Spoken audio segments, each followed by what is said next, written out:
আসসালামু আলাইকুম। এই যে আমরা খেজুরের গুড় দিয়ে নিজেদের বাড়ির খেজুরের গুড় দিয়ে আটা দিয়ে মেখে আমরা কি করব দেখো আপনারা। এই যে তেল পিঠা ভাজতে শুরু করে দিলাম। কত বড় দিছি, অনেক বড় বড় দিয়েছি, অনেক বড় মাশাআল্লাহ আলহামদুলিল্লাহ অনেক বড়।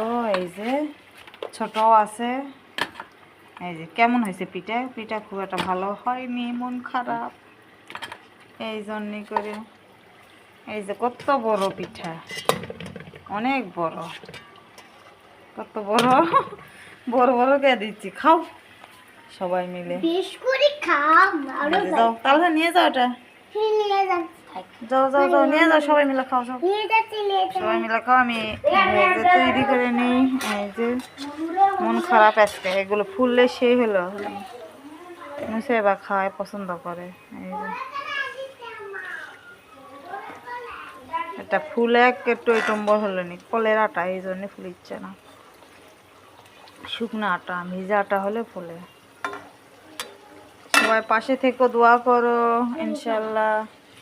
আল্লাহ হাফেজ।